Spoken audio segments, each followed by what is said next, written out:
భారత్ 180 న్యూస్కి స్వాగతం. ప్రజాస్వామ్యంలో ప్రతి మనిషికి మాట్లాడే హక్కు ఉంటుందని ఎమ్మెల్యే మేక వెంకట ప్రతాప్ అప్పారావుకు తెలియకపోవడం విడ్డూరంగా ఉందని నూజివీడు నియోజకవర్గం తెలుగుదేశం జనసేన బీజేపీల కూటమి అభ్యర్థి కొలుసు పార్థసారథి అన్నారు. నూజివీడులో ఏర్పాటు చేసిన మీడియా సమావేశంలో ఆయన మాట్లాడుతూ సామాన్య ప్రజానికి వాళ్ళ అర్హతను నిర్ణయించినది జమీందారు గారు దొరగారా అని ప్రశ్నిస్తా ఉన్నారు. ప్రజాస్వామ్యంలో దొరగారు కానివ్వండి, చక్రవర్తి గారు కానివ్వండి, లేదా ప్రధానమంత్రి కానివ్వండి, ఎవరినైనా వారి వైఫల్యాల గురించి ప్రశ్నించే హక్కు రాజ్యాంగపరంగా ప్రతి పౌరుడికి కూడా లభించిన విషయం దొరగారు గమనించాలని చెప్పేసి మనం చేస్తాం. మీ దగ్గర డబ్బులు తీసుకుని కనీసం పని కూడా ప్రారంభించకపోతే, కనీసం పని కూడా చేయకపోతే మీరు కళ్ళప్పగించి ఎందుకు చూస్తున్నారు? ప్రభుత్వమే చర్య తీసుకోకుండా పేదవాడిని ఎందుకు అవమానపరుస్తున్నారని చెప్పేసి రేపు మేము ధర్నా చేయబోతున్నామని చెప్పేసి కూడా నేను ఈ సందర్భంగా తెలియజేస్తామని. నేను ఈరోజు చింతలపూడి ఉంది. ఏ రోజైనా సరే మీరు కనీసం అసెంబ్లీలో కానీ ముఖ్యమంత్రి గారి దగ్గర మాట్లాడారని చెప్పేసి నేను ప్రశ్నిస్తా ఉన్నాను.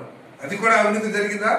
లేకపోతే చింతలపూడి అక్కర్లేదు మా నూజివీడు నియోజకవర్గానికి అని చెప్పేసి పట్టించగలరా? రేపు గ్రామానికి వెళ్ళేటప్పుడు మీరు పట్టించండి.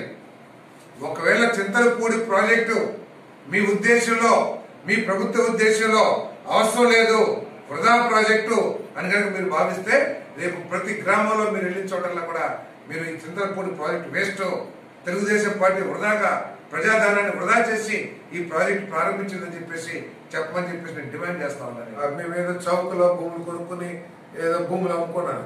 మా కుటుంబం ఎక్కడ కూడా భూములు అమ్ముకునే పరిస్థితి లేదు. మేము ఎక్కడ కూడా అమ్ముకోలే. రియల్ ఎస్టేట్ వ్యాపారం మీలాగా అటవీ భూముల్ని దోచుకోవటం, లేకపోతే రెవెన్యూ రికార్డుని ఒక రాత్రి కనపడకుండా చేసేసి రిజిస్ట్రేషన్ చేంజ్ చేసుకుని రెండో రోజు పేర్లు మార్చేస్తాం. ఇటువంటివి చేయలేదు. ఈరోజు చింతలపూడి ఉంది.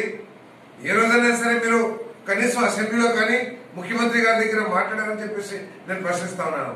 అది కూడా అవినీతి జరిగిందా? లేకపోతే చింతలపూడి అక్కర్లేదు మా నూజివీడు నియోజకవర్గానికి అని చెప్పేసి పట్టించగలరా? రేపు గ్రామానికి వెళ్ళేటప్పుడు ఆల్టర్నేటివ్ సోర్స్ లేకోకుండా ప్రజలు ఏ విధంగా ఇబ్బంది పెడతారు? మీరు ఒక శాసనసభ్యుడిగా ఉండి ఒక 5-6 రోజులు మంచినీరు రాదని తెలిసినప్పుడు గ్రామం మొత్తం అవసరమైతే ట్యాంకర్లు అద్దెకు తీసుకున్నా సరే ప్రతి వార్డుకి మంచినీళ్లు సప్లై చేయాల్సిన బాధ్యత ఎమ్మెల్యే మీద, ప్రభుత్వం మీద లేదా అని చెప్పేసి అడుగుతా ఉన్నాను. అది ప్రశ్నించాం మేము.